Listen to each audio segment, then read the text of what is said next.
Hi guys, আজকে আবার নতুন একটি ভিডিও নিয়ে আপনাদের সামনে হাজির হলাম। আজকে ভিডিওটিতে যে আমার খেতে শেষ মানে ধান খেতে শেষ এটা হলো যে আমি স্টার ডব দেবো। এটা হচ্ছে ভিটামিন, কারণ এটা দিলে নাকি ধানে পুষ্টি হয় এবং ধান অনেক চকচকা করে। তো এটাই শেষ প্রক্রিয়া আমার ক্ষেতের। তো আর আজকেই হচ্ছে লাস্ট মানে শেষ, এই যে আর পরে আর কোনো স্প্রে দিতে হবে না। তো অবশ্যই আপনারা ভিডিওটি কন্টিনিউ করুন। এই যে এখন ওষুধটা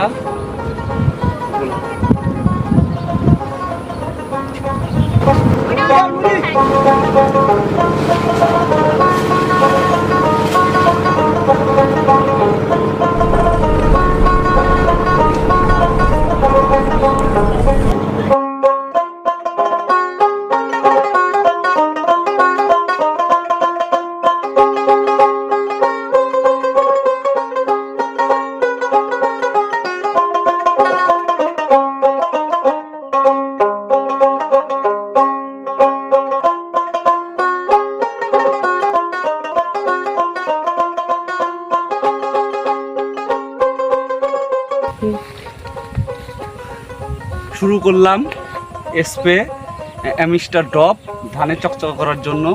এটাই শেষ, এরপর আর আমার এই ধান খেতে আর কোনো কার্যক্রম নাই। তারপর কেটে বাইক নিয়ে যাবো।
এখন যে স্প্রেটা করছি, এখন মোটামুটি ধান ফুলে শেষ। এখন শুধু দিচ্ছে হলে মিস্টার ডব যাকে বলে। এটা দিলে হয় কি, আপনি ধানের যে মানে কালার ওটা অনেক সুন্দর হয়, ঝকঝকে হয় এবং চিটামুক্ত করে। এই জন্য এই স্প্রেটা করা। এটা হচ্ছে সর্বশেষ স্প্রে, এরপরে আর কোনো কিছু আমার এই ধান খেতে দেওয়ার নাই। তো এই জন্য দেখলাম যে অনেকেই দিচ্ছে, আর আমিও অবশ্যই দেব। এই জন্য দিচ্ছি। মানে ধান খেতে ঢোকাটাই অনেক কষ্ট হয়ে গেছে এখন, মানে অনেক বড় হয়ে গেছে। প্রায় এক মানুষ, আপনারা তো অবশ্যই দেখতে পাচ্ছেন যে ধানের একটা ধান কত বড় হয়ে গেছে। তো বন্ধুরা, অবশ্যই আপনারা ভিডিওটি কন্টিনিউ করবেন এবং ভালো লাগলে লাইক করুন, শেয়ার করবেন।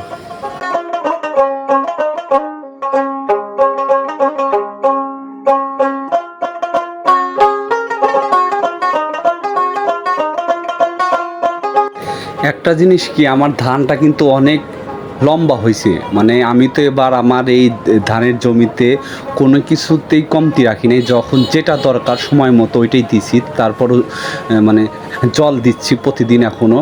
তো এই জন্যই হয়তো বা ধানটা অনেক লম্বা হয়েছে। এখন সব কিছুই মানে সৃষ্টিকর্তার ইচ্ছা। এখন যদি ঠিকভাবে ঝড়টা না হয়, শিল না পড়ে, তাহলে ধানটা ঘরে কেটে ঘরে ঠিক মতো আনতে পারলে শান্তি। তাছাড়া আর কোনো কিছু চাওয়ার নাই এখন বর্তমান।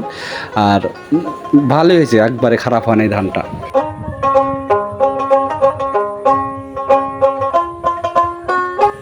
শেষ, এবারের মতো ধান খেতে স্প্রে করা শেষ। এটাই শেষ সিজন ছিল, এটাই লাস্ট স্প্রে। তো বন্ধুরা, অবশ্যই আমার এই ভিডিওটি দেখবেন এবং ভালো লাগলে লাইক কমেন্ট শেয়ার করবেন। সবাইকে অনেক ধন্যবাদ। আর সবাই একটু আশীর্বাদ করবেন, ধান যাতে খুব ভালো ধান হয়।